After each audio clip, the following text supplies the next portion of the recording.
Olá, povo! Vamos começar o nosso aulão pré-prova de planejamento sucessório. Eu tenho certeza absoluta que vocês já amam essa matéria, que vocês adoram o planejamento sucessório.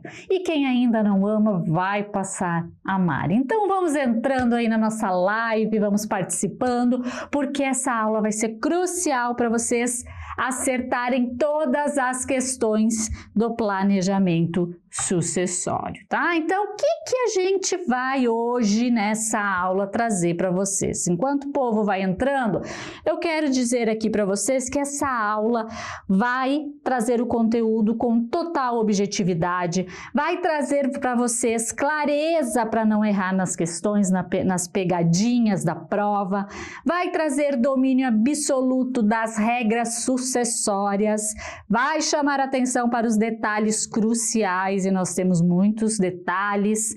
Vamos fazer um mapeamento completo das obrigações legais e vamos trazer a atualização da legislação. Então aí, gente, vamos sentar, vamos se acalmar, papel e caneta, muita atenção nesse conteúdo, porque hoje o que eu vou trazer, o que eu vou mostrar para vocês vai ser determinante para a prova. Então, bora lá, atenção, acordem, vamos aprender.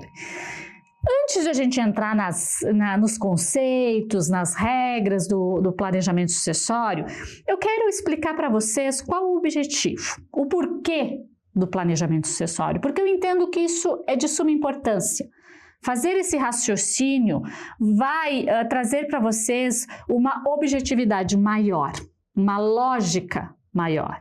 Então é muito importante entender que o planejamento sucessório ele existe porque todos nós sabemos que vamos morrer. Então, por que não fazer um planejamento de como vai ficar a nossa herança por ocasião da morte? Por que não fazer isso para diminuir o risco de briga entre a família, para diminuir os custos? E é justamente isso que vem a legislação proporcionar para nós, a possibilidade de fazermos esse planejamento antes mesmo do óbito, porque obviamente depois de morto aí é só seguindo as regras que tá ali na nossa legislação, né? Então vamos lá, brincadeiras à parte. O processo do planejamento sucessório, ele visa antecipar a organização da transmissão patrimonial. Então, eu, sabedora de que um dia irei morrer, posso, através dos instrumentos do planejamento sucessório, já deixar tudo organizado, tudo determinado, para ajudar, né, a minha família, os meus herdeiros e para que minha última vontade seja atendida. O que mais? O planejamento sucessório também visa prevenir conflitos familiares e reduzir custos. Se está lá tudo determinado, claro, não significa que não pode existir briga. A gente sabe que família é aquela confusão, pode.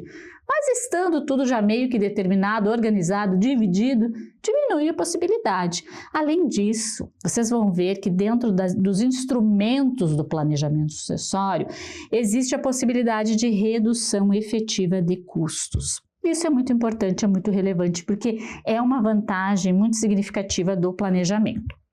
E também, como eu falei para vocês, um dos objetivos master do planejamento sucessório é atender desejos do titular, desde que respeitando a lei. Eu não posso ter um desejo aí que eu quero que tal coisa aconteça com o meu patrimônio e esse meu desejo não respeitar o que diz a lei.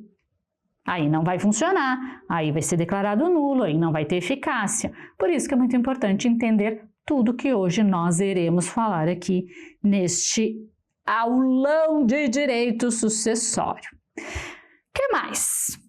Dentro dos princípios do planejamento sucessório, eu gosto de chamar atenção aqui para vocês dos passos que devem anteceder ao planejamento, tá? Então, o que a gente precisa entender? A análise da situação financeira da sucessão é muito importante, porque é isso que vai nos guiar para os caminhos que iremos seguir buscando o planejamento em si. Então, a primeira coisa que a gente precisa avaliar é a liquidez do patrimônio. Porque a gente pode ter um patrimônio, mas não ter liquidez, não ter dinheiro imediato. E as custas de transferência e dentre outras coisas, são altas. Então, é importante garantir recursos imediatos para o pagamento de tributos e custos da sucessão. Muito embora o planejamento vise a redução, a gente sempre vai ter custos, né? E a gente precisa entender se os herdeiros dispõem desse valor ou se isso vai ter que vir da sucessão ali, do acervo, né? Que está sendo partilhado e objeto do planejamento sucessório. Então, entender a liquidez patrimonial é muito importante. E também a identificação dos ativos. É muito importante fazer uma avaliação de todos os bens e direitos que compõem ali aquele patrimônio. E aí entra imóveis, investimentos, empresas e outras tantas coisas que podem compor um patrimônio. Então, quando a gente faz a análise financeira de um patrimônio, a gente busca entender a liquidez dele e busca mapear os ativos, que é o que compõe efetivamente o patrimônio, objeto ali da sucessão patrimonial. Além disso, nós precisamos apurar também os passivos, as dívidas. Isso é importante, é levado em consideração. Então, se levanta todas as dívidas e obrigações a serem quitadas. Não, a gente não pode simplesmente esquecer as dívidas, né? A pessoa tem patrimônio, mas tem dívidas também, e isso deve ser considerado. E também as implicações fiscais. Nós sabemos que o fisco está sempre em cima ali do patrimônio e não é diferente quando a gente fala de planejamento, sucessão patrimonial.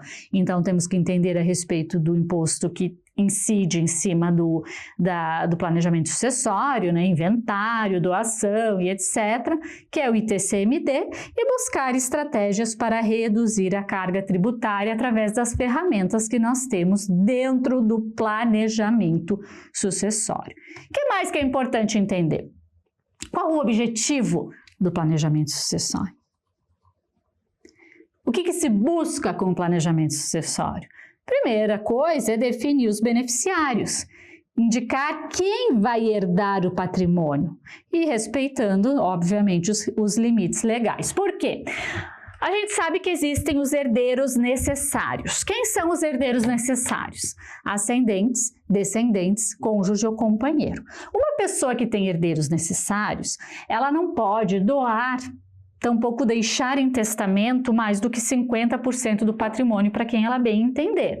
Então, se uma pessoa tem como objetivo, dentro do seu planejamento sucessório, beneficiar alguém que não está ali no rol dos seus herdeiros necessários, ou até está, ela precisa entender que ela tem um limite para isso, que é 50% do patrimônio. Do contrário, eventual doação ou disposição testamentária pode ser considerada nula, tá? Então, muito importante entender isso quando a gente fala de beneficiários. Aí a gente ouve a pessoa que quer fazer o planejamento, entende os objetivos e encaixa isso dentro do que a lei permite, dentro do que é efetivamente válido. Proteção de familiares incapazes. Então, dentro do planejamento sucessório, existem ferramentas para garantir a segurança e bem-estar de menores ou incapazes através de cláusulas protetivas. Então, a pessoa pode estabelecer, deixar determinado patrimônio para uma pessoa incapaz, sob a administração de determinada pessoa, ou, enfim, pode estabelecer aí regras específicas para aquele patrimônio, para aquele herdeiro. E o planejamento fiscal, né? Que é nada mais, nada menos que estruturar a sucessão para minimizar tributos e evitar perdas patrimoniais. Vocês não têm noção de quão caro é fazer um inventário, né? A gente tem aí uma grande fatia do patrimônio levado tanto por impostos, taxas, honorários, né? E por aí vai. Portanto, o planejamento sucessório, ele é visto como uma ferramenta muito eficaz também aí na questão de diminuir tributos e evitar perdas patrimoniais. Dito isso, entendido um pouquinho mais sobre o que é o planejamento sucessório, quais as vantagens, os objetivos, agora a gente pode entender as questões técnicas. Então, muita atenção, papel e caneta na mão. Quem não entrou ainda pode entrar e vamos lá. Gente, eu quero começar com vocês falando sobre o regime de bens, tá? Quando a gente casa ou quando a gente passa a viver em união estável, é possível escolher o regime de bens, né? No casamento é obrigatório, na união estável, se for informal, sem nenhum documento, vai vigorar o regime padrão. Então, a gente precisa entender quais são os regimes de bens e o que cada um deles versa, tá? Quais as regras de cada um deles, tá? Vamos iniciar, então, entendendo quais são os regimes. Por que isso é importante? Parênteses, isso é muito importante porque faz total diferença no planejamento sucessório. O regime de bens tem reflexo direto no planejamento sucessório e na sucessão patrimonial, tá? Quais são, então, os nossos regimes de bens? Separação total, aqui, separação total de bens, comunhão parcial de bens, comunhão universal de bens, participação final nos aquestos. Esses são os regimes de bens da legislação brasileira. Ponto. Separação total de bens. O que significa dizer? O que é meu, o que é teu. Em tese, na separação total de bens, nós não temos confusão patrimonial. Se o casal for se separar, a gente não vai ter partilha de bens, porque cada um tem o seu patrimônio separado, individualizado, um não precisa do outro para fazer absolutamente nada com o seu patrimônio, então é exatamente isso, o que é meu, o que é teu. Não tem confusão patrimonial. Por ocasião do óbito de um dos cônjuges, aí nós vamos ter uma diferença, porque dentro da separação total de bens, nós temos a obrigatória e a convencional. A separação obrigatória é aquela que a lei obriga o casal a eleger esse regime de bens. Acontece quando uma das partes se separou de casamento anterior e eventualmente não fez a regular partilha de bens, e também um outro caso muito comum são pessoas maiores de 70 anos. O nosso STF firmou um entendimento recente que pessoas maiores de 70 anos até podem casar por outro regime de bens, desde que formalize isso por escritura pública, tá? E existem outros casos que a lei obriga, mas enfim, esses são os principais. Na separação obrigatória de bens, o cônjuge, ele não é herdeiro. Isso significa dizer o quê? Ele não vai herdar por ocasião do óbito do outro. Ponto final.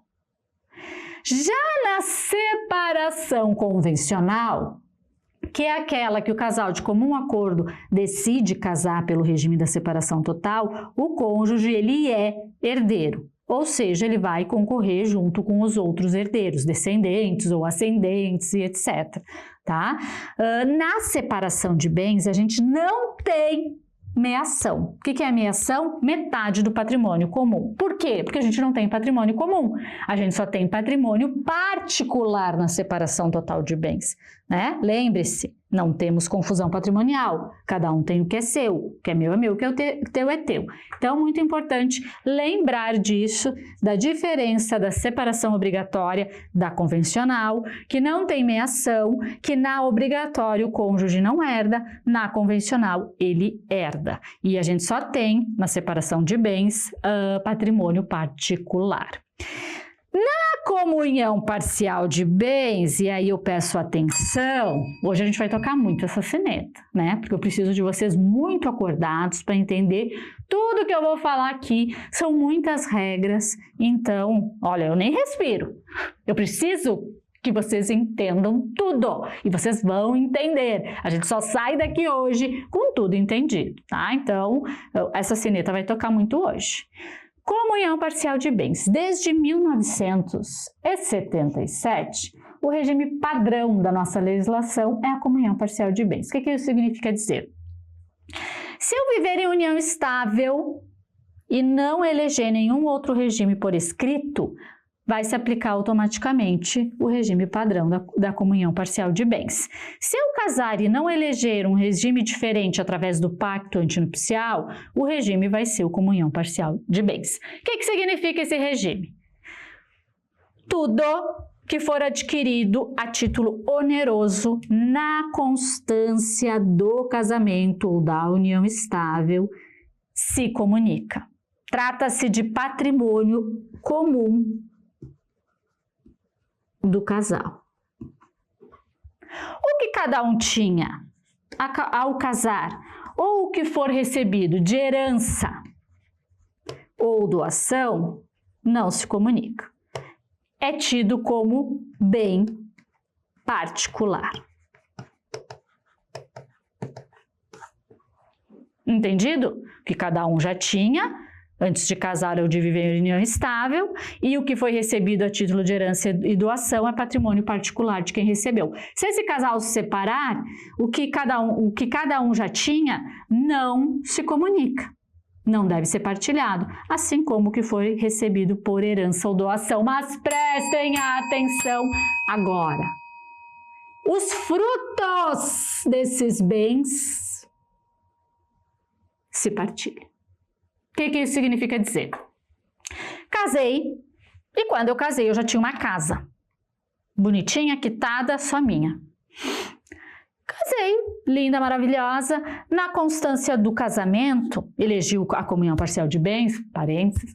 Na constância do casamento, eu botei para alugar essa casa. E aí, guardei esse dinheiro bem bonitinho, numa poupança, pensando, vou guardar aqui porque eu quero fazer uma viagem maravilhosa para Dubai, vou guardar esse dinheiro. Só que, infelizmente, antes de eu fazer a maravilhosa viagem que eu estava programando, o meu marido quis separar. E aí a gente teve que partilhar os bens. A casa, ele não vai ter direito. A casa é só minha, bem particular. Agora, aos frutos do aluguel dessa casa que eu recebi na constância do casamento, ele tem direito sim à partilha. Isso mesmo. Então, lá aquele dinheirinho que eu guardei para ir para Dubai, 50-50. Então, prestem atenção.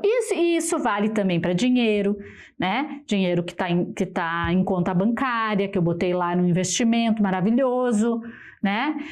O que render ali se divide. E é importante dizer que se divide também as dívidas, né? Não é só o bônus, não é só o bônus, exatamente. O ônus também. Então, as dívidas também são partilhadas, se tiverem sido adquiridas, né, na constância do casamento ou da união estável, tá? Então, aí o que é importante entender dentro da comunhão parcial de bens. Na comunhão parcial de bens, teremos meação, que é 50% patrimônio comum, exemplo. No período do casamento, eu adquiri com meu marido 2 apartamentos e um carro. Esse é o nosso patrimônio comum. Se a gente se separar, 50 é meu, 50 é dele. Então, meação, 50% do patrimônio comum, tá? Teremos também na comunhão parcial de bens os bens particulares e os bens comuns. Bens particulares é o que pertence somente a cada um dos cônjuges e bens comuns são os bens que foram adquiridos juntos. Depois eu vou explicar por que isso é importante, inclusive eu vou botar aqui para eu não esquecer que eu tenho que falar com vocês. Explicar importância, bens comuns e bens particulares. Ok, próximo regime de bens, comunhão universal de bens. Antes, voltando um pouquinho, porque aparece muito em questão. Quando a questão falar assim, fulano e ciclano eram casados sem pacto antinupcial, qual regime é? Qual regime é, gente? Parcial. Somente no regime padrão é que não se faz pacto antinupcial. Então, se aparecer isso na questão, é pacto regime da comunhão parcial de bens. Ou se aparecer, fulano e ciclano eram casados pelo regime convencional. É a parcial de bens, tá? Se vocês ficarem na dúvida, pode ter certeza que é parcial, tá? Todos os outros regimes precisam de pacto. E o único regime que é o padrão é o parcial de bens, tá? Só que antes de 1977, o padrão era o da comunhão universal de bens, tá? Então, isso também precisa ficar clarinho na cabeça de vocês. Prestem atenção em datas, prestem atenção nos termos da questão, tá? Porque pode ter, e eu já vi muitas questões assim, essas pegadinhas. Comunhão universal de bens. Nesse regime, praticamente todo o patrimônio do casal se comunica. Então, o que o casal tinha antes de casar, o que foi adquirido durante o casamento e até mesmo herança e doação. Tudo é patrimônio comum. Ah, não vai ter patrimônio particular? Até pode ter. Por exemplo, se algum deles recebeu uma doação com cláusula de incomunicabilidade, que significa que não comunica com outro cônjuge. Mas via de regra, minha gente, todo o patrimônio é comum. Raramente vamos ver ali, inclusive nas questões, bens particulares na comunhão universal de bens. Na comunhão universal de bens, nós temos meação. Quando o casal elege esse regime, a gente vai ter meação para o cônjuge sobrevivente. Ele vai ficar com 50% de todo o patrimônio. Os outros 50%, se o casal tiver filhos, vai ser partilhado entre os filhos. O cônjuge não vai herdar. Ele não vai herdar na comunhão universal de bens em concorrência com descendentes, filhos. Ele só vai ter direito à meação. Aí, com outros herdeiros, como ascendentes, tem aí uma discussão na jurisprudência, mas, no meu entendimento, ele herda sim, o cônjuge sobrevivente herda, porque a lei não fala que não, ao contrário de quando a gente trata dos descendentes, que são os filhos, tá? Então, da comunhão universal de bens, o que é importante saber? Praticamente, em 99% dos casos, só temos bens comuns, que pertencem a ambos. Quando ocorre o óbito de um deles, o cônjuge sobrevivente fica com 50% de todo o patrimônio e das dívidas também, aqui a gente também tem as dívidas, tá? E quando o cônjuge sobrevivente concorre com os herdeiros descendentes, que são os filhos, desculpa, me atrapalhei. Quando a pessoa que faleceu deixou filhos, o cônjuge sobrevivente no regime da comunhão universal de bens, ele só vai ter direito à meação. Ele não vai ser herdeiro, tá? Então vai ter direito a 50% do patrimônio comum. E é o que aparece muito nas questões. Fulano e ciclano eram casados pelo regime da comunhão universal de bens. Ciclano faleceu, deixou um patrimônio de 1 milhão e tinha 3 filhos. Como é que e uma esposa, e a ciclana, né? Que era casada e ficou viva. Como é que fica a partilha de bens? 50% vai ficar para a esposa sobrevivente, os outros 50% vão ser partilhados entre os filhos, porque em concorrência com filhos, na comunhão universal de bens, o cônjuge, ele não herda, certo?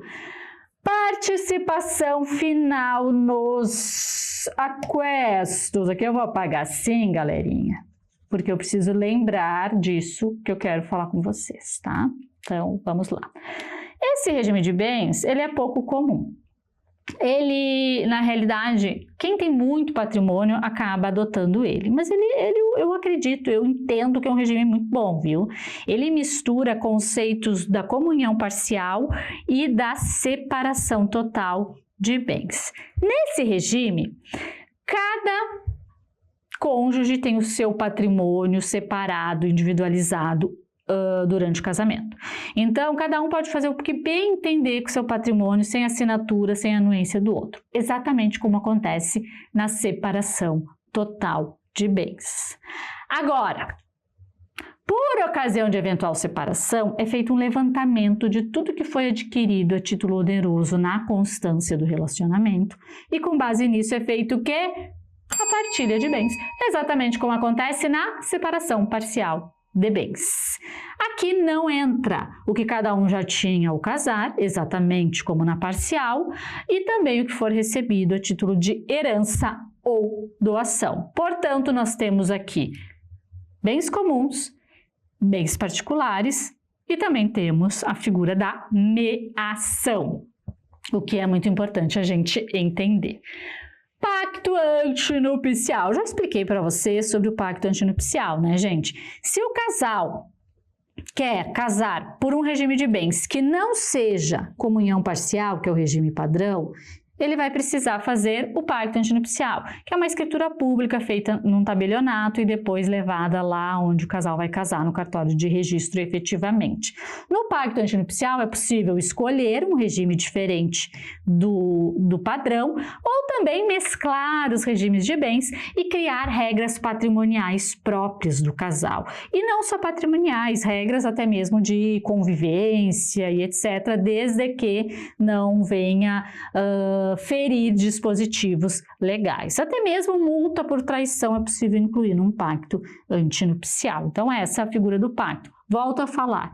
Se surgiu uma questão dizendo que o casal era casado sem pacto ou é casado sem pacto, o regime é o da comunhão parcial de bens. Agora vamos lá. Vou explicar para vocês a importância ali de entender o que é bem comum e o que é bem particular. Quando a gente fala de partilha de bens, tá? É importante ter em mente que é diferente a partilha de bens particulares e de bens comuns, tá? Então, vamos começar aqui pela separação total de bens. Na separação total de bens, a gente viu que não tem bens comuns, só bens particulares. Nesse caso, o cônjuge ou companheiro sobrevivente, ele vai ser só herdeiro, ele não vai ser meeiro, porque meação se tem quando existem bens comuns, que não é o caso na separação de bens. Desse modo, gente, o cônjuge sobrevivente, ele vai herdar juntamente com outros eventuais herdeiros, que poderão ser descendentes, que são os filhos, ou ascendentes, que são os pais, que porventura estejam vivos, tá?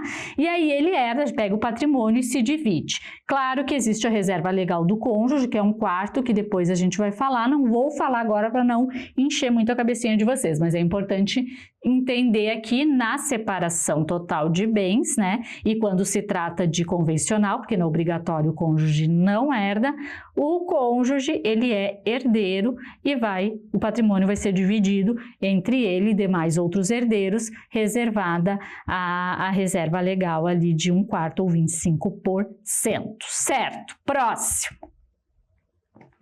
Comunhão parcial de bens.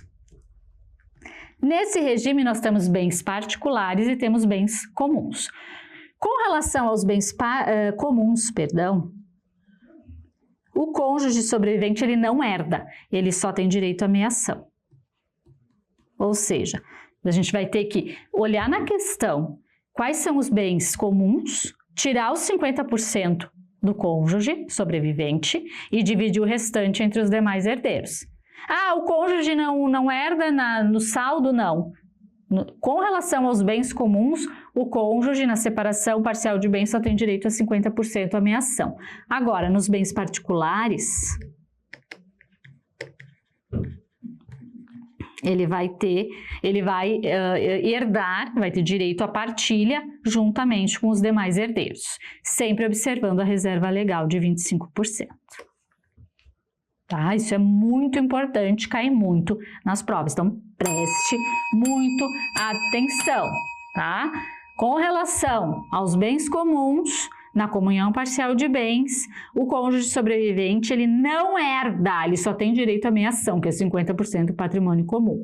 Com relação aos bens particulares, que pertenciam tão somente ao cônjuge falecido, o cônjuge sobrevivente vai herdar juntamente com os demais herdeiros.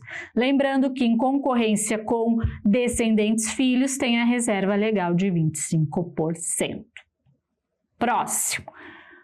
Comunhão universal de bens. Aqui, via de regra, a gente só tem bens comuns. Porque tudo se divide. Raramente a gente vai ter bens particulares aqui. Nesse caso, o cônjuge vai ter direito à meação, que é 50%. E com relação aos outros 50%, que é a herança, ele não herda. Ele só tem direito à meação, ok? Na participação final nos aquestos, vai se aplicar a mesma coisa que eu falei com relação à comunhão parcial de bens. Teremos bens comuns, teremos bens particulares, teremos meação, né? E aí, com relação aos bens comuns, o cônjuge sobrevivente, ele não herda, ele só tem direito a 50%. Ele vai herdar tão somente com relação aos bens particulares, tá? Então, isso é importante, gente, fazer esse exercício aí de entender essas regras, porque quando a gente recebe ali a questão falando exatamente disso, né, a gente vai precisar ter em mente essa distinção de bens particulares e bens comuns para conseguir trabalhar a partilha de bens. Seguindo nos regimes de bens, vamos hidratar aqui.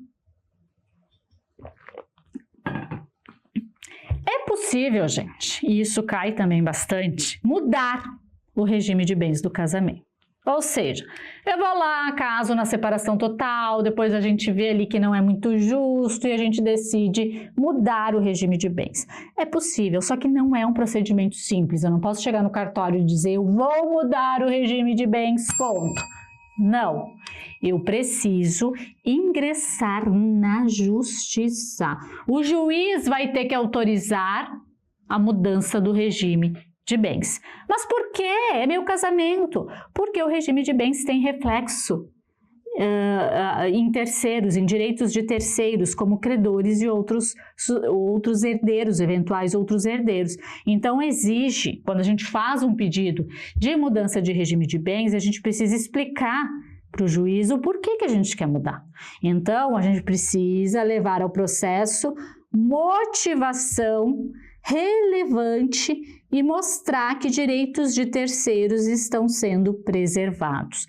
Então, é importante juntar todas as certidões do casal para mostrar que não tem débitos. E se existirem débitos, o juiz vai poder chamar ao processo os credores para se manifestarem a respeito do pedido da alteração do regime de bens ou não. Tá? Como a gente viu antes, o regime de bens ele faz total diferença com relação ao patrimônio do casal. Aí a gente fala de bens comuns, bens particulares, etc. Logo, isso tem sim reflexo em direitos de terceiros e precisa ser observado. Então, é possível mudar o regime de bens do casamento? É, mas o que é necessário? Pedir judicialmente. Né? O casal tem que estar de acordo, não adianta, se eu quiser só mudar o regime de bens, não vai funcionar, o meu marido tem que concordar, então ambos têm que assinar concordando com a alteração do regime de bens, né? E aí a gente precisa justificar isso para o juiz, por que a gente quer isso e mostrar que a alteração não vai prejudicar eventuais direitos de terceiros. Tá? Aí o juiz vai analisar e vai decidir se é o caso de alterar o regime de bens ou não, tá? O que mais, gente? Ainda dentro do regime de bens, reflexos patrimoniais no término da sociedade conjugal. O casamento, gente, é uma sociedade. Então, o término de um casamento tem reflexos, sim, né? Então, o que vai determinar as regras de partilha? O regime de bens escolhido, que a gente viu anteriormente ali, todas as regras. E é importante também o regime de bens para sucessão e divisão da herança. A gente viu anteriormente, né, que cada regime funciona de uma forma quando a gente trata da partilha dos bens, né? Então, o regime de bens ele é relevante e tem total reflexo por ocasião da sucessão patrimonial. União estável. Quem aí sabe o que é união estável? União estável nada mais é que a regulamentação de uma situação que é muito comum. Duas pessoas que vivem juntas, como se casadas fossem, mas não formalizam através do casamento. E aí, o que acontece? Os nossos legisladores precisaram trazer uma solução para isso. Né? Afinal de contas, não era algo incomum. Então, se criou o Instituto da União Estável. A união estável, ela é, na sua essência, informal. Então, se um casal viver junto como se casados fosse e preenchidos os requisitos da união estável, aquele relacionamento vai ter reflexos patrimoniais. Quais são os requisitos da união estável? Relacionamento público, contínuo, duradouro e com o intuito de constituir família. Público significa dizer que não pode ser secreto. Pode ser um relacionamento discreto, mas não pode ser secreto. Então, pelo menos os familiares, o círculo de amigos do casal tem que saber. Contínuo. O casamento ele tem que ter uma certa continuidade. Né? Eu não posso considerar uma união estável um relacionamento em que o casal fica 2 meses, termina 6, volta a 1, termina mais 1 ano e assim por diante. Tem que ter uma certa continuidade. Alguns términos, obviamente, que são tolerados, mas né, o casal tem que ficar mais junto do que separado, por assim dizer. Duradouro. Nós não temos hoje na nossa legislação um período mínimo para determinar a união estável, mas tem que ser algo que a justiça analise com bom senso e juntamente com os demais requisitos, tá? E intuito de constituir família. Atenção nesse requisito, intuito de constituir família. É esse requisito subjetivo, por sinal, que faz total diferença na diferenciação da união estável por um namoro qualificado. O que é constituir família? Não significa ter ou querer ter filhos, tá? Se assim fosse, casais mais velhos não viveriam nunca em união estável, assim como casais inférteis. Não é isso. Claro que ter filhos é um indicativo muito grande de que aquela realidade é familiar. Mas o intuito de constituir família significa, assim, um casal que quer partilhar a vida em si, e não só momentos como um namoro. Quer crescer junto, ou já está, né, crescendo junto, adquirindo patrimônio, um ajuda o outro, tanto na alegria como na tristeza, um apoia o outro, e assim por diante. Então, preenchidos esses requisitos, a gente tem aí o reconhecimento da união estável. E essa união estável, ela pode ser de fato, ou seja, sem nenhum documento, simplesmente casal junto, ou formalizado através de uma escritura pública de união estável, declaração de união estável ou contrato de união estável. E se recomenda, obviamente, sempre o reconhecimento. Na união estável, a gente já viu que se o casal não eleger outro regime por uma declaração, por uma escritura, né, ou por um contrato de união estável, o regime a ser aplicado é o padrão, que é o da comunhão parcial de bens, tá? Agora, se o casal fizer lá um documento dizendo que é separação total, vai ser separação total. Mudança de regime na união estável também é permitida. Não precisa entrar na justiça, porque a união estável ela não é, vamos dizer assim, formal. Então, para alterar o regime, tem que se buscar o mesmo meio do reconhecimento da união estável. Então, se o casal fez uma declaração de união estável, dá para fazer um aditivo, contrato também aditivo, ou até mesmo um aditivo através de escritura pública de alteração de regimes de bens na união estável. E reflexos patrimoniais no término. Assim como o casamento, a união estável tem reflexos patrimoniais por ocasião da sua extinção. E a partilha dos bens vai acontecer em conformidade com o regime adotado. E também teremos ali reflexos na sucessão patrimonial, porque lembrando, Companheiro é equivalente a cônjuge quando a gente trata de questões sucessórias, né? Tem os mesmos direitos, são equiparados pela nossa corte maior. Que mais? Limites para dispor do patrimônio em vida. Agora a gente vai passar para doação, então prestem atenção. Doação universal, o que é? Doar todo o patrimônio. Não é permitida quando se tem herdeiros necessários. Vocês lembram que a gente falou no início dessa aula que se a pessoa tem herdeiros necessários, que são ascendentes, descendentes, cônjuge ou companheiro, ela não pode doar mais do que 50% do seu patrimônio. Logo, se uma pessoa com herdeiros necessários doar todo o seu patrimônio, fizer uma doação universal, essa doação pode ser anulada. Ela é considerada inoficiosa pela nossa legislação. Doação acima da legítima também não é possível. O que é a legítima? São os herdeiros necessários. Acima da legítima significa acima dos 50% que é reservado à legítima. Então, se por acaso alguém com herdeiros necessários doar mais do que 50% do seu patrimônio ou deixar em testamento mais do que 50% do seu patrimônio, é possível anular o ato, tá? E doação a descendentes ou entre cônjuges, né? Entre pais e filhos e cônjuges. É permitida, mas deve respeitar a legítima. Então, quero doar 50% do meu patrimônio para um filho? Eu posso. Tá dentro do limite, né? Mais que isso, não.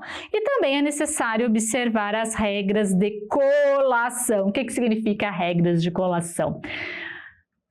Quando a gente doa um bem para um filho, via de regra, por ocasião da abertura do inventário, é necessário pegar esse bem que foi doado e levar para o inventário. É o que chamamos de colação. Por quê? Porque esse bem doado, em regra, tem que compor o inventário e tem que ser já considerado dentro do quinhão que o herdeiro beneficiário teria direito a ganhar, a receber. Então, do que ele teria direito a receber, se consideraria que ele já recebeu ali o que foi recebido em doação, ok?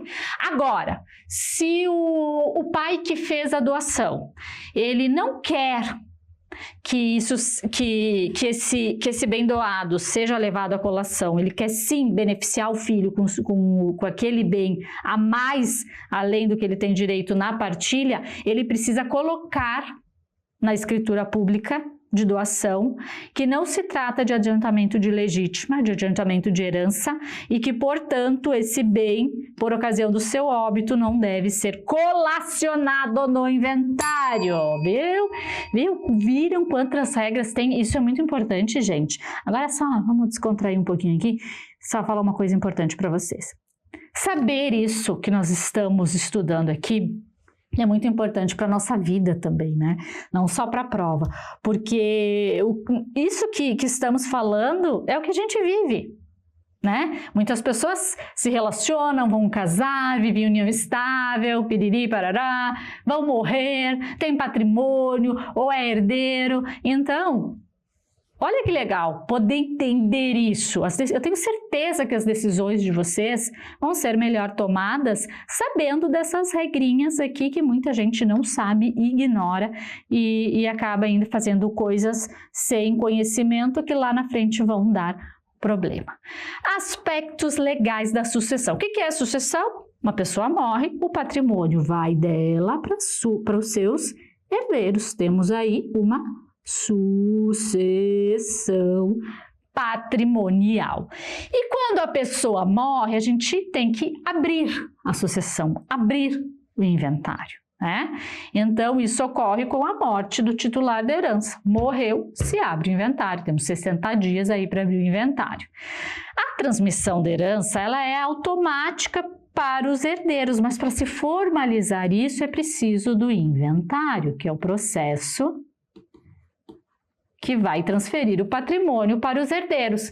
Posso vender uma casa sem inventário? Não pode, não pode, porque se eu não passo aquela casa que está no nome da pessoa que faleceu para o nome dos herdeiros, eu não tenho como transferir dos herdeiros para a pessoa que está comprando. Então, eu preciso do inventário. Até posso fazer isso através de cessão de direitos dentro do próprio inventário, mas é necessário o inventário. O que mais? Divisão da herança e o regime de bens. Já falamos isso, né? O regime de bens, ele faz total diferença na divisão de herança. E aí entra aquela questão dos bens comuns, dos bens particulares.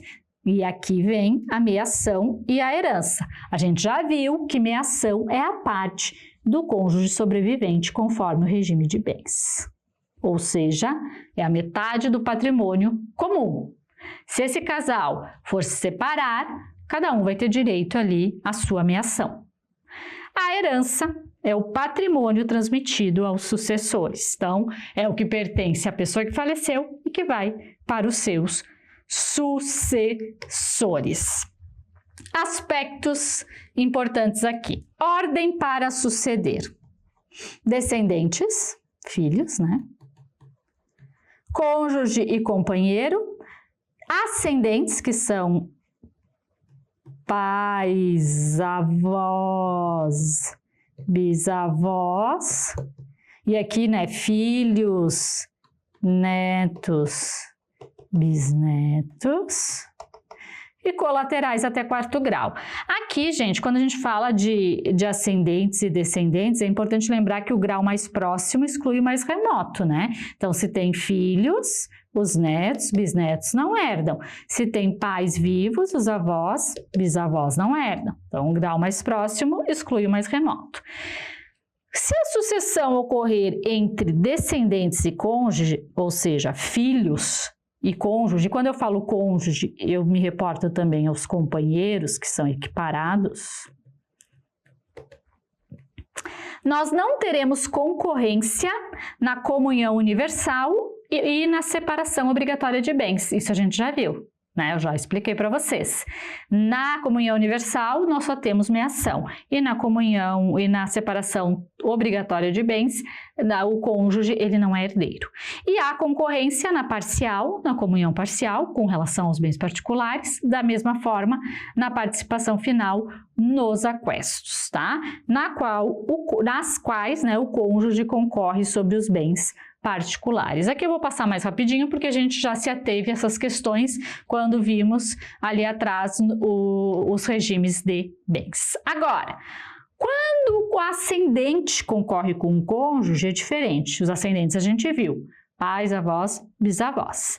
Quando o cônjuge herda com os pais do falecido, né, estando os dois vivos, né, o pai e a mãe, o cônjuge vai ter direito a 1/3, porque a gente vai dividir a herança aqui em 3.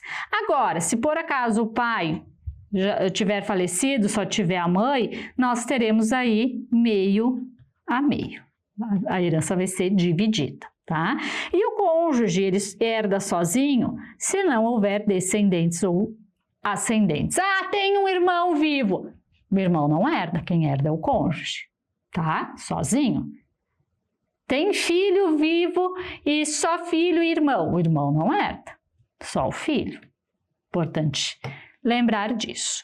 Regras importantes que eu quero falar com vocês e aqui eu fiz questão de fazer um slide próprio.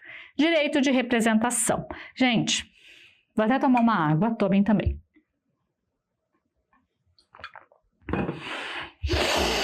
Respirem, que aqui é muito importante entender essas regras que caem bastante, tá? Então, acordem. Quem tá dormindo, acorda. Porque é importante, é muito importante. Direito de representação é a possibilidade de um descendente herdar no lugar de um ascendente já falecido. Então, é a possibilidade de um filho, herdar no lugar de um pai ou uma mãe já falecido. A gente só tem direito de representação entre descendentes e ascendentes. Ou seja, vou dar um exemplo. Eu e minha irmã, tenho uma irmã chamada Patrícia, né? Temos ali o nosso pai e eu venho a falecer antes do meu pai. Se eu tiver filhos, e eu não tenho, mas vamos imaginar que eu tenho, o meu filho vai receber no meu lugar o quinhão que eu receberia. Ou seja, ele recebe por representação, porque eu morri antes do meu pai. Agora, se o meu pai morrer antes que eu, obviamente não, eu recebo herança e depois, se for o caso, eu repasso para o meu filho. Então, isso é o direito de representação, quando um filho recebe no lugar de um pai, tá? De um pai ou de uma mãe. Reserva legal do cônjuge ou companheiro, eu já dei uma pincelada aqui com vocês, tá? O que quer dizer isso? É a parcela mínima da herança que a lei garante ao viúvo sobrevivente, tá? Independentemente da vontade do falecido em testamento. E qual é essa parcela mínima? 25% ou 1/4. Então, o falecido ali tinha 5 filhos. 5 filhos comuns. Essa reserva legal, né, em conformidade com o entendimento majoritário, ela só se aplica se os filhos forem comuns. Se o falecido tinha filhos fora do casamento, aí não se aplica, tá? Mas vamos imaginar aqui, para exemplificar, que o casal tinha filhos comuns e tinha um total de 5 filhos. A gente cai muito no erro de pegar a herança e dividir por 6, cônjuge mais 5 filhos. Está errado?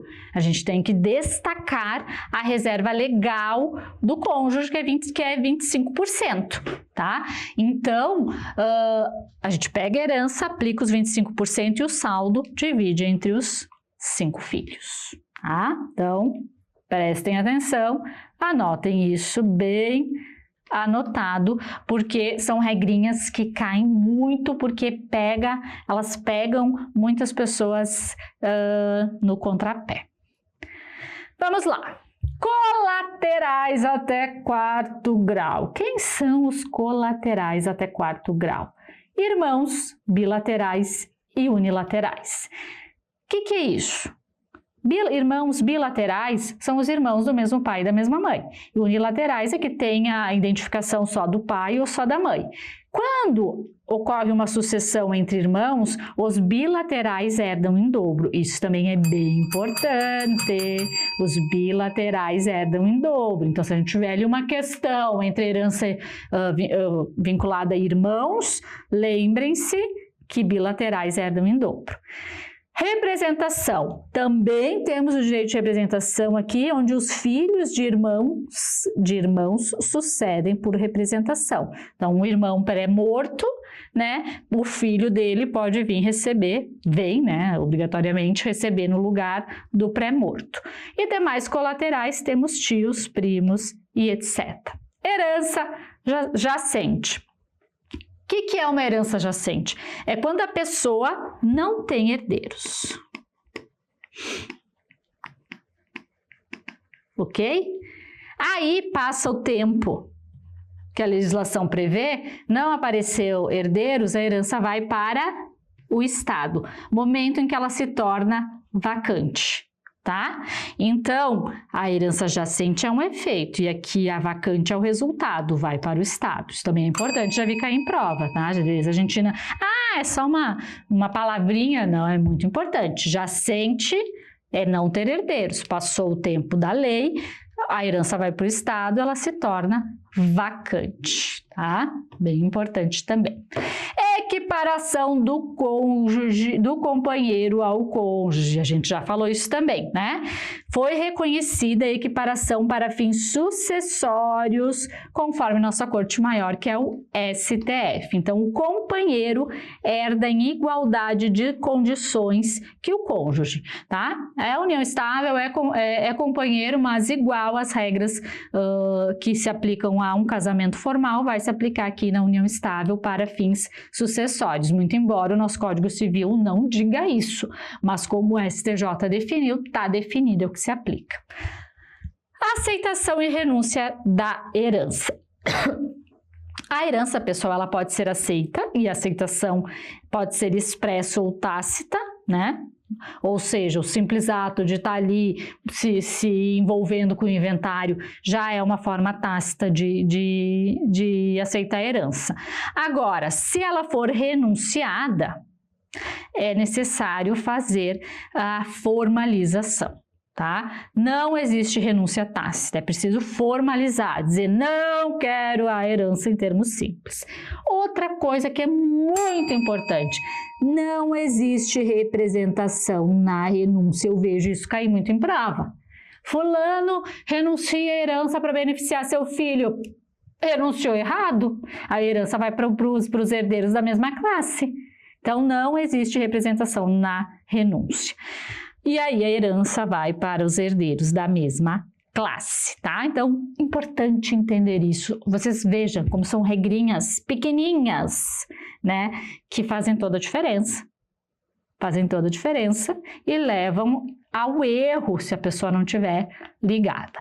Excluídos da sucessão. Temos os indignos, desherdados, né? Que, por exemplo, herdeiros que atentaram contra a vida do falecido, e aqui eu sempre uso o exemplo da Suzanne von Richthofen, não sei se é assim que se pronuncia, acho que sim, que ela matou os pais juntamente com o namorado, o irmão do namorado, e ela foi excluída da herança, ela foi declarada indigna e foi deserdada, né? Foi retirada da herança. A deserdação, ela ocorre mediante disposição testamentária. O que isso significa dizer? Eu vou no cartório e deserdo por escritura pública meu herdeiro. E aí eu justifico lá os motivos. Posteriormente, por ocasião da abertura do inventário, os meus herdeiros vão ter que ingressar na justiça para reconhecer a deserdação, momento em que o herdeiro deserdado poderá contestar. Tá? Já a indignidade é através de ação judicial, que foi o que aconteceu no caso da Suzane. Os pais dela não deserdaram ela em vida, eles não sabiam que iam ser vítimas de um assassinato brutal. Mas, por ocasião do óbito deles, né, eu não sei se foi o irmão ou o quê, propôs ali ação de indignidade para excluir a Suzane da herança e foi o que efetivamente aconteceu, tá? Então aqui também é importante entender a diferença da deserdação e da indignidade. As duas vão ter o mesmo resultado, mas são formas diferentes. Uma é a deserdação é em vida mesmo, que o autor da herança vai e faz a deserdação, e a indignidade é feita através de ação judicial proposta ali pelos herdeiros interessados. Dívidas e contingências tributárias. Gente, muito importante aqui. As dívidas do falecido também compõem a herança e devem ser pagas até as forças da herança, até o limite do patrimônio transmitido. O que isso significa dizer? Muitos herdeiros acham que tem que tirar dinheiro do bolso para pagar a dívida do falecido. Não. Se existe ali uma herança de 100 mil reais e tem uma dívida de 50 mil, simplesmente vai ser deduzido do patrimônio o valor da dívida. E aí o saldo vai ser dividido entre os herdeiros, ok? Agora, temos um patrimônio de 100 mil reais e uma dívida de 200. O que acontece? Todo o patrimônio vai para a dívida e o saldo de 100 mil morre com o decujus. Ah, vou cobrar dos herdeiros. Não pode, não pode. Aqui o pagamento ocorre até o limite do patrimônio transmitido, tá? Muito importante também saber disso. Inventário e partilhar. O que é isso? A pessoa morreu, foi enterrada, bonitinha, se fez o levantamento da herança, e aí como é que faz para passar para os herdeiros? Através do inventário, onde a gente vai ter a partilha. E nós temos duas possibilidades, duas formas de fazer o inventário. O extrajudicial, que é feito em cartório, e o judicial, que é feito, obviamente, na justiça. O extrajudicial, atualmente, pode ser feito em cartório quando todos os herdeiros estiverem de acordo, ou seja, não tem briga. Aí é possível fazer no cartório, que é mais rápido, é mais barato, enfim. Agora, se não tem acordo, se existe conflito entre herdeiros, o inventário tem que ser feito obrigatoriamente na justiça. E também quando existe testamento. O que é o testamento? É um instrumento do planejamento sucessório em que a pessoa vai no cartório e diz como quer deixar seu patrimônio, tá? Então, quando existe testamento e quando tem conflito entre herdeiros, nós precisamos levar o inventário para justiça. Quando todo mundo está de acordo, não tem testamento, é possível fazer de modo extrajudicial no cartório. Em qualquer hipótese, é preciso ter o advogado. Não é possível fazer inventário sem advogado, ainda que extrajudicial é necessário sim advogado. E aí a diferença é que o inventário extrajudicial é mais rápido, tem menos custos, e o judicial tende a ser mais moroso e os custos são maiores. Doação, um outro instrumento importante do planejamento sucessório. O que é doação? É a transferência, via de regra, gratuita de bens ou direitos entre pessoas vivas. E como se faz isso? Requer escritura para imóveis de valor relevante e simples para imóveis de menor valor, até 30 salários mínimos. Então, tem que observar a forma da lei ali para ter validade. E nós temos a possibilidade de fazer doação com encargo, né? E até com cláusulas restritivas. A doação com encargo impõe ao donatário, que é aquele que recebe a doação, uma obrigação específica, como, por exemplo, pagar pensão a terceiro, te dou um imóvel, vou te dar esse imóvel, mas tu tem que passar em medicina, tem que se formar em direito. Então, aí são possibilidades que podem ser aventadas conforme o interesse de quem faz a doação. E temos também a possibilidade de colocar cláusulas restritivas na doação e também até mesmo no testamento. O que são as cláusulas restritivas? Inalienabilidade, ou seja, eu quero doar um bem para o meu filho, mas o meu filho ele tem o costume de vender as coisas assim, torrar muito barato. Então eu vou doar esse bem para ele, mas vou colocar uma cláusula que ele não pode vender este bem em até 10 anos. É possível, cláusula de inalienabilidade, tá? Que mais? Impenhorabilidade, que é para proteger o bem de execuções, ou seja, vou doar para o meu filho, mas ele tem muitas dívidas, está sempre comprometido e tal, vou doar com cláusula de impenhorabilidade para que os credores não penhorem esse bem. Lembrando que isso tem eficácia, mas não pega o quê? Dívidas fiscais e dívidas trabalhistas, tá? Então, atenção. Dívidas fiscais e trabalhistas, né? A gente sabe que fura mais embaixo. E incomunicabilidade, que é para excluir o bem da partilha conjugal. Na comunhão universal de bens, a gente viu que todo o patrimônio do casal, ele se comunica, inclusive o que é recebido a título de herança ou doação.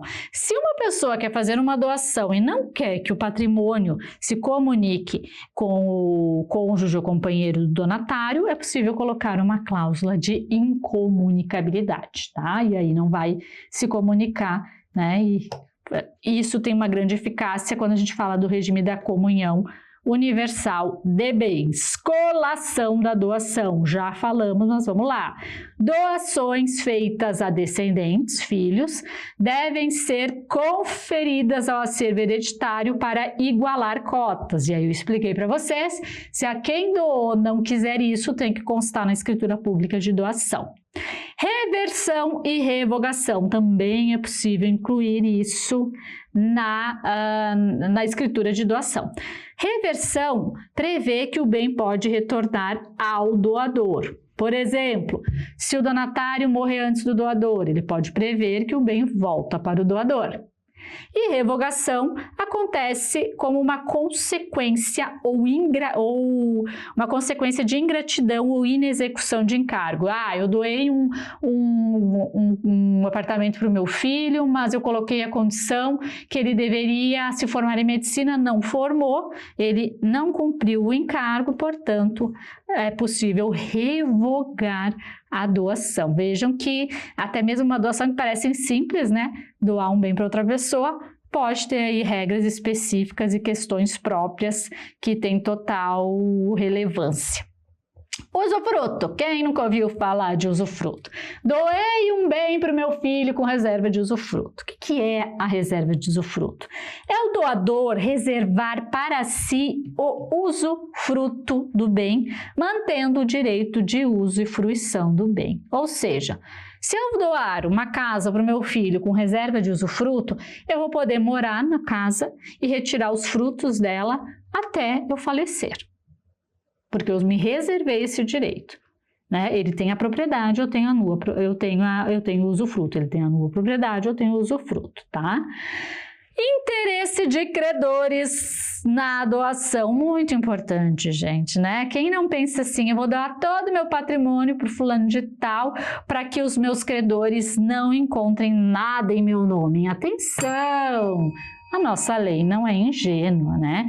Existem instrumentos jurídicos que possibilitam a anulação de doações que venham a ser feitas para fraudar credores. Então, se eu doei ali um apartamento para o João das Quebradas, porque eu estava respondendo um processo de execução em razão de uma dívida, esse credor ele pode entrar na justiça, pedir anulação dessa doação e ele vai conseguir, podem ter a total certeza. Testamento, mais um instrumento muito importante do planejamento sucessório.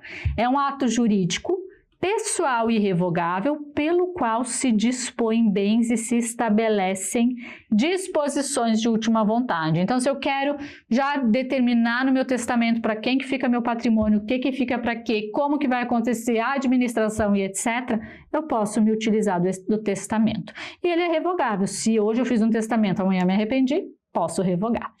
O testador, né, que faz o testamento, ele precisa ser uma pessoa maior de 16 anos ou emancipada, né, quando passa a ter ainda menor de 18 anos, os pais vão lá e conferem a emancipação, passando a ter todos os direitos e obrigações advindas da maioridade, né? E também pode se dar através de outros meios, como sentença judicial e etc, né? Ou maior de 18 anos, capaz de expressar a vontade. Então, capacidade do testador, maior de 16, desde que emancipado, ou maior de 18, pois já é totalmente apto para as atividades da vida civil. Já estou dando chute aqui, gente. Essa live tá comprida e tem bem mais, mas eu já disse, né? Hoje a gente só sai daqui com tudo entendido. Vamos lá.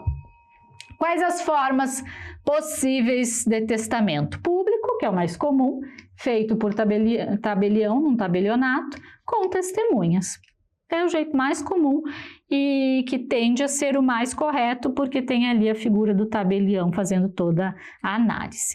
O cerrado, que é aquele que o testador escreve, ou outra pessoa, ele é lacrado e entregue ao tabelião. Então, o tabelião ele não tem ali, ele não faz a análise como ele faz ali no público para ver se está tudo ok.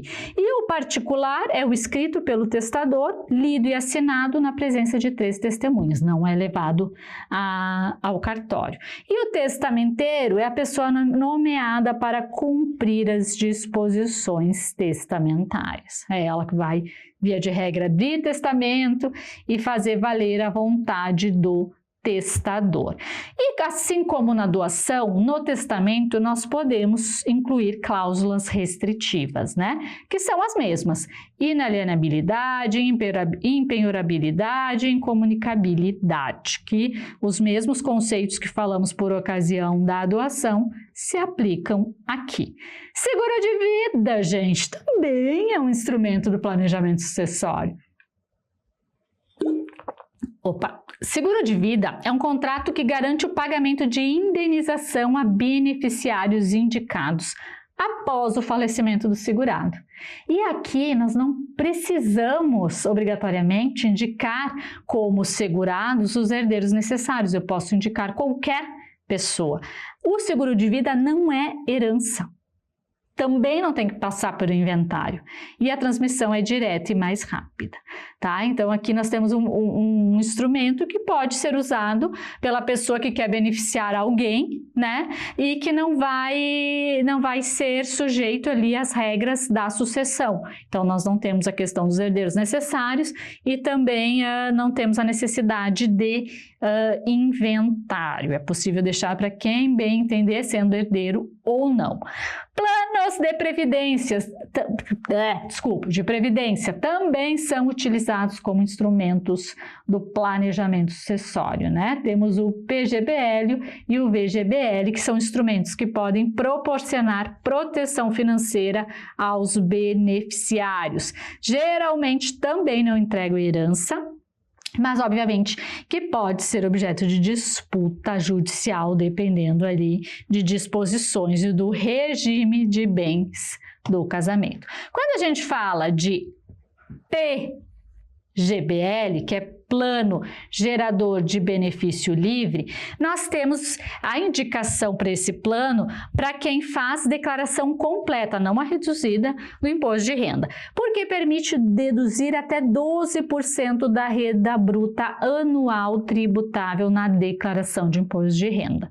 No resgate, o IR incide sobre todo o valor resgatado, aporte mais rendimentos, e é usado também como ferramenta do planejamento sucessório. Já o VGBL, que é Vida Gerador de Benefício Livre, ele é indicado para quem faz a declaração simplificada de imposto de renda ou já adquiriu o limite de redução do IR e não dá direito à dedução do imposto de renda como no anterior. No resgate do benefício, o imposto de renda ele incide apenas sobre os rendimentos, não sobre o valor total aplicado, e é considerado um seguro de vida com cobertura por sobrevivência. Então, aqui é importante entender as necessidades da pessoa, as condições, e aí optar pela melhor opção. Holding! Quem aí adora falar de holding? Gente, o que é holding, afinal? É uma empresa que detém a posse e o controle de outras empresas, mas não participa da operação. E por que a gente está falando de holding? Porque também é uma ferramenta do planejamento sucessório. Ela é muito utilizada para organizar patrimônio, diminuir despesas, deixar tudo organizadinho para sucessão. Então, é uma empresa, a holding, essencialmente é uma empresa que detém o controle de outras empresas, mas não participa da operação final. Tá? E dentro da holding, nós temos os tipos de holdings, e a primeira delas é a de participação. Nessa holding de participação, a estrutura que centraliza a posse de cotas ou de ação de outras empresas, ou seja, aqui está a estrutura, a holding, né? E ela tem a posse ou ações de outras empresas. Isso facilita a sucessão patrimonial e protege o patrimônio, tá? Porque a gente tem aí uma concentração que, eventualmente, em algum óbito e tal, a gente vai ter ali a sucessão das cotas ou ações, que é muito mais fácil do que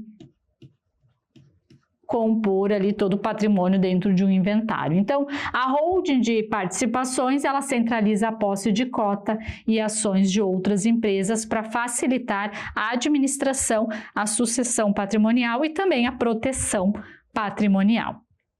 E aí, nós temos também a patrimonial, que é uma estrutura também que concentra a administração de diversos tipos de bens, móveis, imóveis e participação. E aqui favorece a sucessão planejada e proteção patrimonial. Aqui nós temos a empresa, que é a holding, e aí pessoas diversas colocam seus bens de diversos tipos para dentro da holding, que vai administrar, gerir, etc.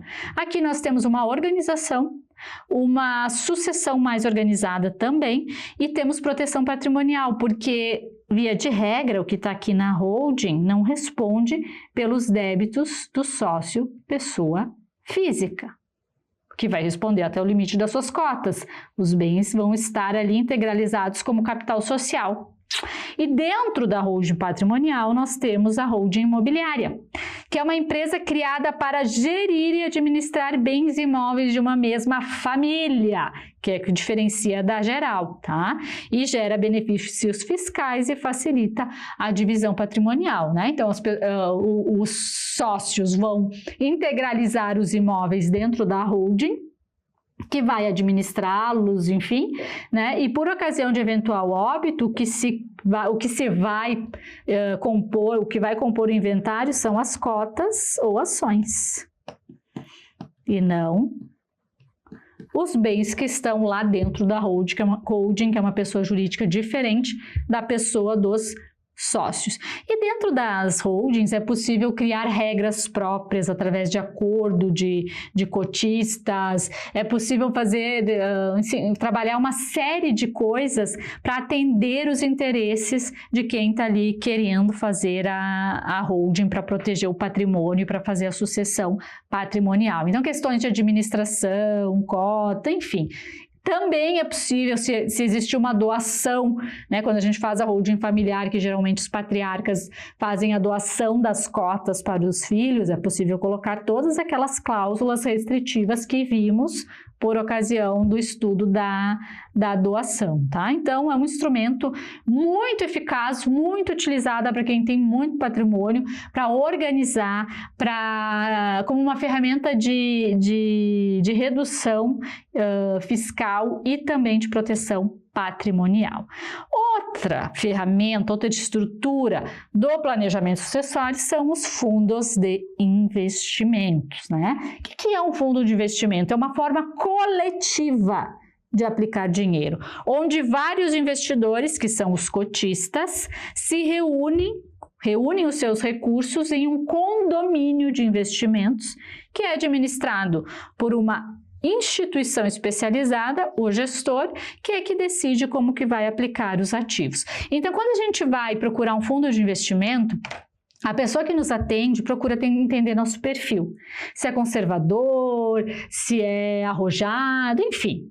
Vai olhar lá o nosso perfil e vai nos encaixar num grupo que tem as mesmas características. Com base nisso, o gestor vai tomar as decisões, tá? Eu costumo dizer que é um condomínio. Vamos imaginar um condomínio de prédio, né? Várias pessoas no mesmo lugar, que é administrado pelo síndico, né, que toma as decisões em conformidade com os interesses dos condôminos. Então, fazendo essa analogia, talvez fique mais claro entender o que é o fundo de investimento. Então, permite a gestão coletiva de recursos com cotas que podem ser transmitidas aos herdeiros, né? E tem normas específicas que regulam a sucessão e a tributação. E aqui eu trouxe um desenho para contextualizar melhor o que é o fundo de investimento. Temos aqui, ó, aqui é o fundo, né? A estrutura do fundo. Temos o gestor, que é o que toma as decisões e administra, os cotistas, que botam o dinheiro, e aí o gestor vai pegar e vai decidir onde ele vai investir o dinheiro em conformidade com o perfil dos investidores que compõem ali o condomínio, tá? Então, é isso que é, em termos muito simples, os fundos de investimentos. Regras gerais dos fundos. Constituição jurídica, é um condomínio financeiro, já falamos. Regulamento define regras, riscos e taxas, então a gente tem lá a gente costuma dizer as regras do fundo, ali vai ter bem direitinho as regras, os riscos e as taxas que são cobradas, né?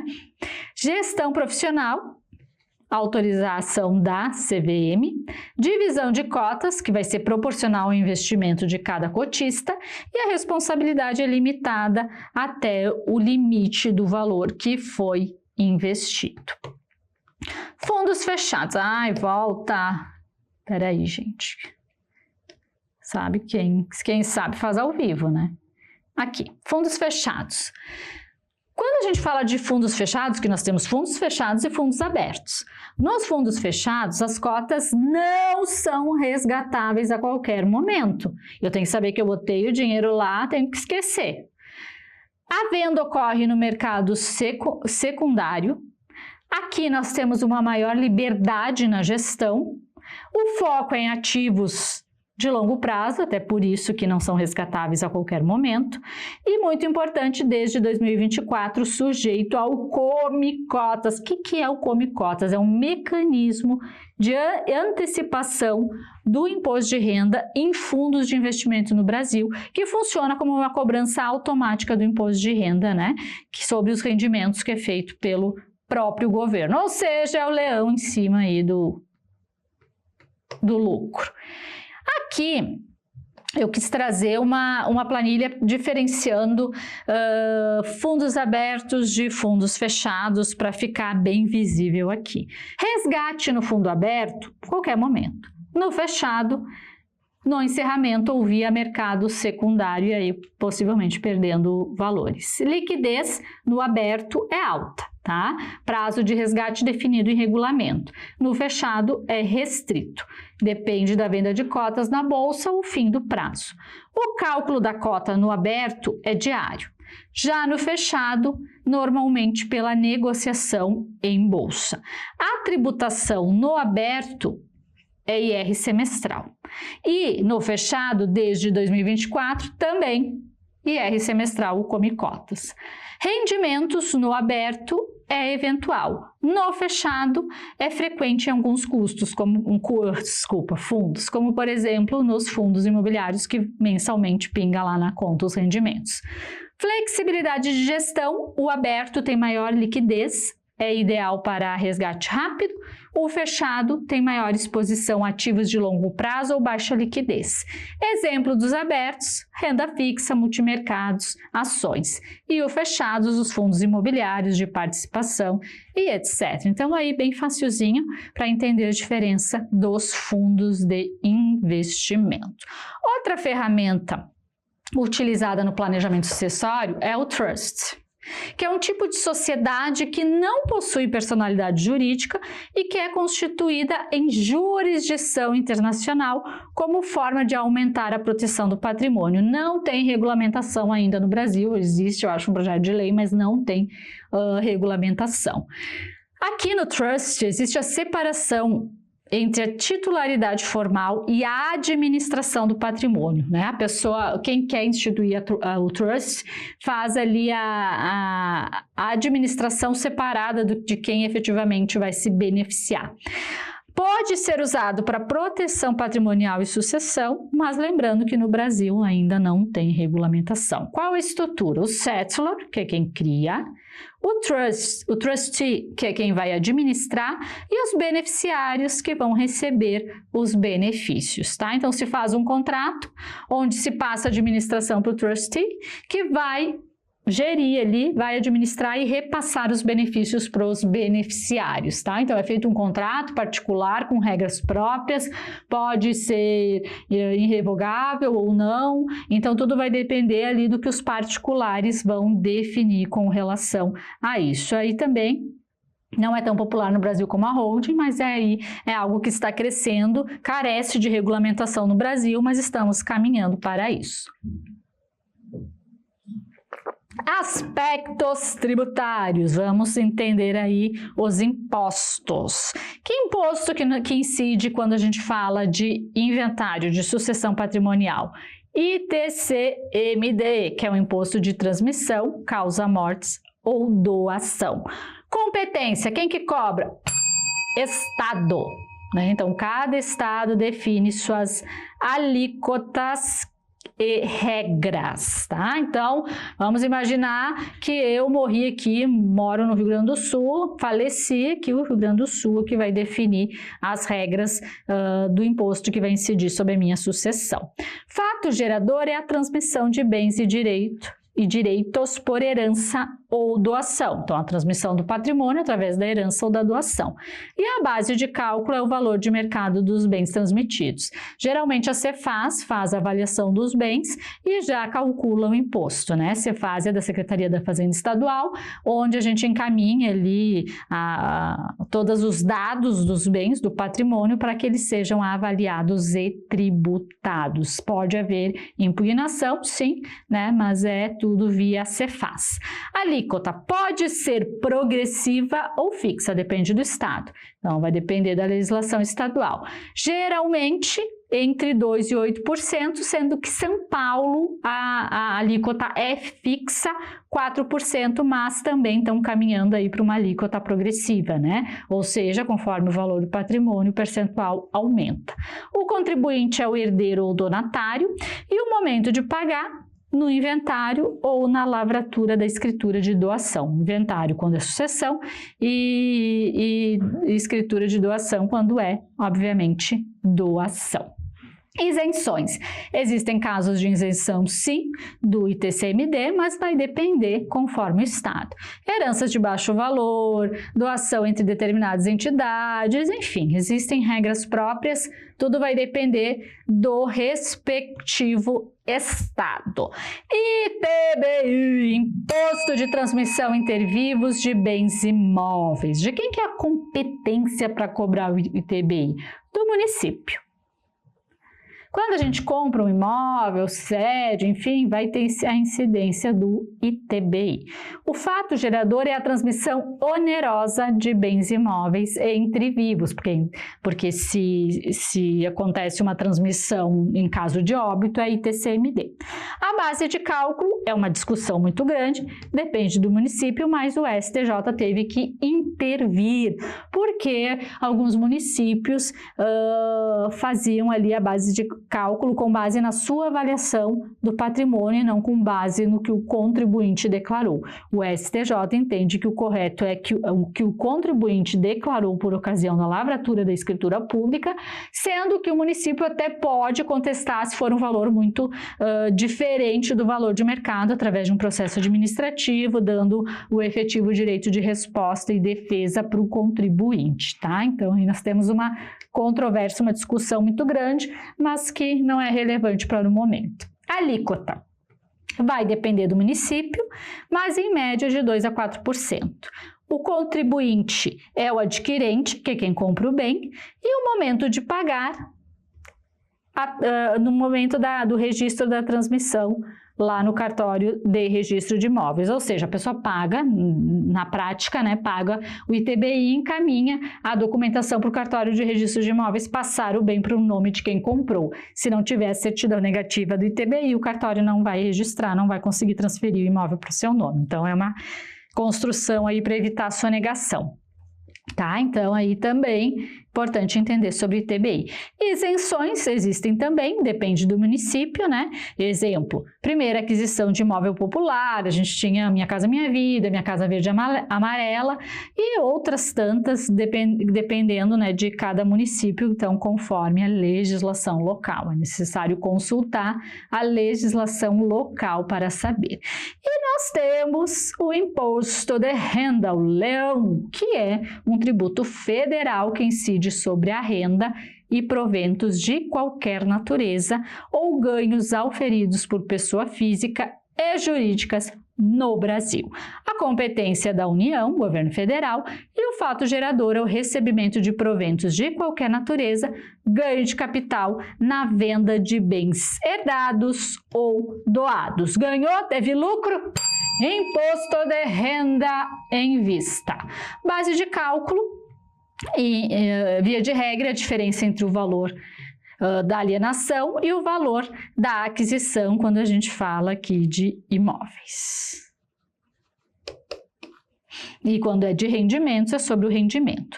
A alíquota na pessoa física é progressiva, vai de 15 a 22,5, conforme o ganho, e na PJ depende do regime tributário aplicável à empresa, né? Então, o regime tributário é que vai ditar as normas de incidência do imposto de renda.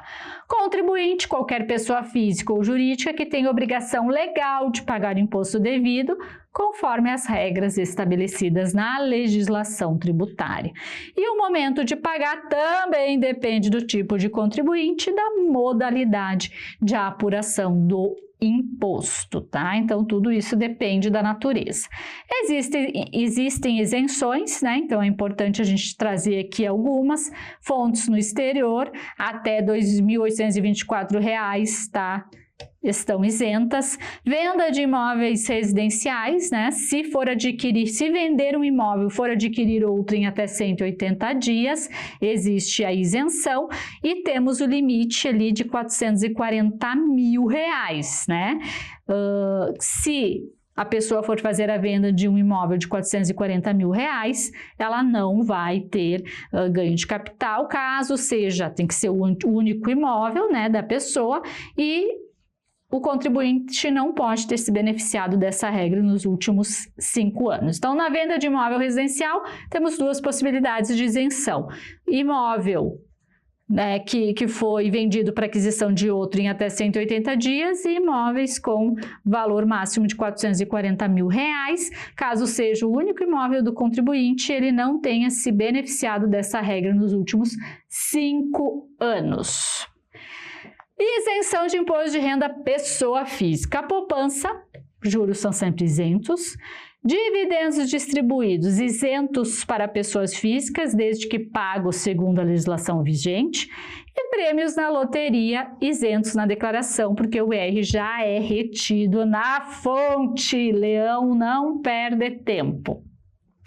Isenção ainda pessoa física, temos para aposentados dentro dos limites estabelecidos e indenizações trabalhistas, né, são isentas as rescisões contratuais, danos morais e etc. Aqui estou passando rapidinho, que é só a título de conhecimento, que é importante termos noção disso.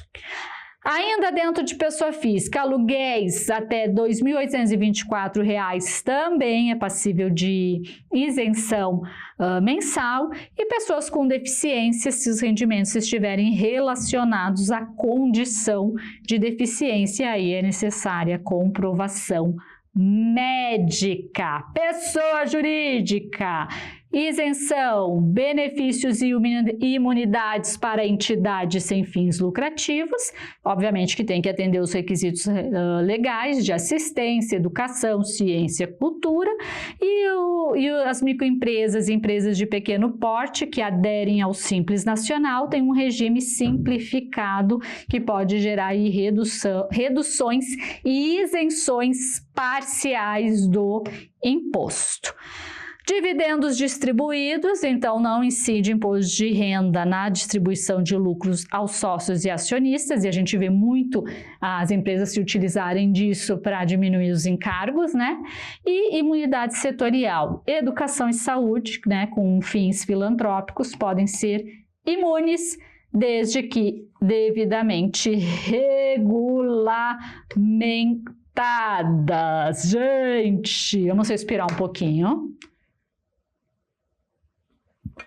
E vamos para as questões. Eu selecionei 4 questõezinhas para a gente treinar um pouquinho. Então, vamos lá. Kleber e Patrícia são casados no regime da comunhão parcial de bens. Quando a gente fala em comunhão parcial de bens, vocês precisam lembrar que é o regime padrão. Todos os bens adquiridos a título oneroso na constância do relacionamento se comunicam. Passados alguns anos, eles decidem alterar o regime de bens, nós vimos sobre isso, do casamento, e buscam um profissional especialista no ramo para entender como devem proceder.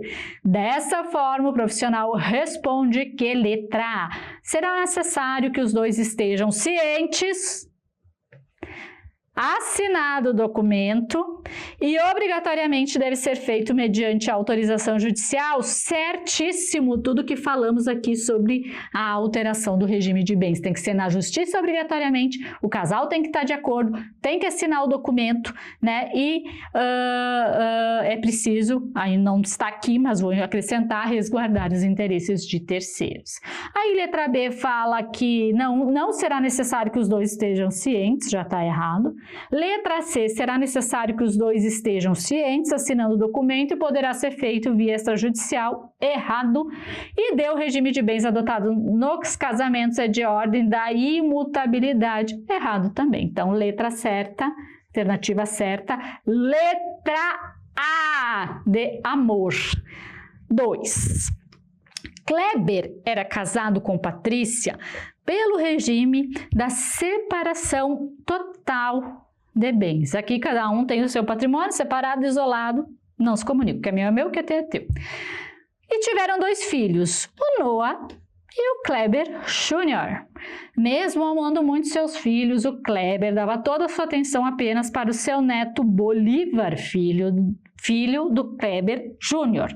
Certo dia, o Kleber falece de infarto de tão nervoso que é, deixando uma herança no valor de R$600 mil. Durante a partilha dos bens, Kleber Jr. descobre que o pai não deixou testamento e com isso decide renunciar sua herança para poder beneficiar o neto que o Kleber tanto amava. A gente falou sobre isso. Quem tá ligado? Quem tá ligado? Agora eu quero ver.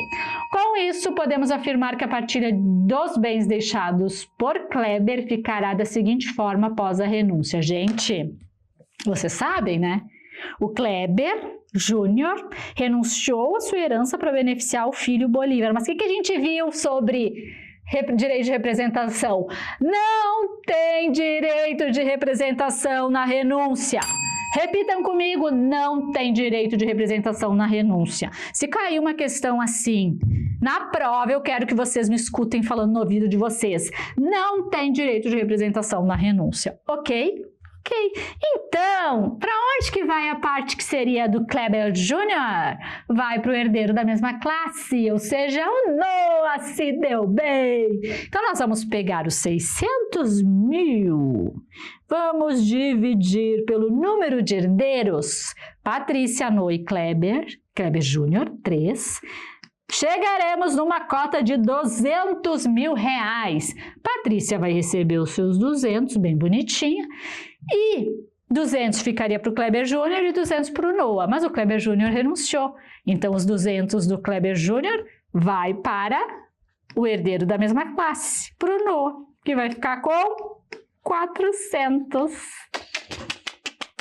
Então, a alternativa certa também, letra A. Patrícia recebe 200 mil e Noah recebe 400 mil. Por quê? Porque não tem direito de representação na renúncia. Entendido? 3. Vamos lá. Só mais um pouquinho, pessoal, só mais um pouquinho. Kleber era casado no regime da comunhão parcial de bens e falece deixando R$1 milhão de herança, a qual diz respeito a tão somente bens particulares, aos bens particulares, mas vocês já sabem, não vão errar. Sabendo que ele tinha esposa e 4 filhos comuns, no casamento, como ficará a divisão da partilha? Aqui a gente tem várias pegadinhas e detalhes que falamos. Número 1, tá? Importante saber o que é bens particulares, né? Então, se ele só tinha os bens particulares, nós não temos meação. Então, a gente já sabe que a companheira dele, aqui, a cônjuge sobrevivente, entra na divisão junto com os filhos. Tá? E nós sabemos também aqui que a gente precisa observar a reserva legal, porque o Kleber, ele tinha, junto com a esposa, 4 filhos comuns, ou seja, se aplica a reserva legal dos 25%. Olha que legal! Então, nós vamos pegar o R$1 milhão e nós vamos fazer a partilha entre os 4 filhos e a esposa. São 5 herdeiros. Só que a gente sabe que existe a reserva legal. Então, nós vamos descontar aqui os 25% da esposa, que vai dar R$250 mil. O saldo nós vamos dividir entre os 4 filhos, que se a gente pegar aqui 1 milhão menos 250 mil e dividir por 4, vai dar R$187.500. Então, a esposa vai ficar com R$250 mil, que representa 25%, porque nós temos aqui a reserva legal de 25%, já que existem filhos comuns, e são 4, e com relação aos demais filhos, eles vão dividir o saldo, restando R$187.500 para cada um. Então, a alternativa certa, letra B de bola, esposa 250 mil e filhos R$187.500 né? Então, prestem atenção. O que nós vimos aqui? Bens particulares, não temos meação, ou seja, a gente só tem a divisão pura e simples entre esposa e filhos, e nós temos aí a reserva legal, porque temos 4 filhos comuns, e a esposa, nesse caso, nunca pode, esposa ou o esposo, né, o cônjuge, nunca pode ficar com menos de 25% nessa hipótese. E questão de número 4 e última, já está acabando e você já está preparadíssimo para a prova, tenho certeza. Depois me mandem, eu quero saber como foi a prova, me mandem, quero ouvir o depoimento de vocês. Questão 4. Em relação à administração de bens durante o casamento, considere as alternativas. Aqui a gente vai rever os regimes de bens. Quando o regime for da separação total de bens, ou seja, que é meu, que é teu, o cônjuge pode vender um imóvel de sua titularidade sem autorização do outro, certíssimo, que é meu, que é teu, não tem nada que veio assinar nas minhas coisas, certo? 2. Quando o regime for da comunhão parcial de bens, que é o que tudo que for adquirido a título oneroso, na constância do relacionamento se comunica. A alienação de bens é facultada a um dos cônjuges durante o casamento, independentemente da autorização do outro. Errado! Precisa da autorização do outro, porque nós temos comunhão patrimonial. E 3. Quando o regime for da participação final dos aquestos, que é uma mistura do separação total com separação parcial, durante o casamento, qualquer um dos cônjuges pode prestar garantias e vender um imóvel de sua titularidade sem autorização do outro, certo? Por quê? Porque na participação final dos aquestos nós temos algumas características similares da separação total, dentre elas que cada um dos cônjuges pode fazer o que bem entender com o seu patrimônio, sem a autorização do outro. Contudo, por ocasião de eventual separação, é feito um balanço patrimonial e tudo que foi adquirido a título oneroso na constância do relacionamento deve ser partilhado, exatamente como acontece na comunhão parcial de bens. Portanto, está correta a 1 e a 3. E a alternativa é a B de bola. Viu, gente? Então, aqui nessas 4 questões, nós conseguimos rever regime de bens, regras ali, pegadinhas que podem acontecer. Então, prestem atenção, muita calma, muita atenção. Lembre da prof gritona aqui nos ouvidos de vocês, falando, reiterando, gritando, que vai dar tudo certo, tá? E aproveitem também e me sigam lá, ó, Larissa ADV Oficial. Eu dou muitas dicas também no meu perfil e a maravilhosa Top Invest _ Oficial. Boa sorte a todos, beijo grande e até a aprovação.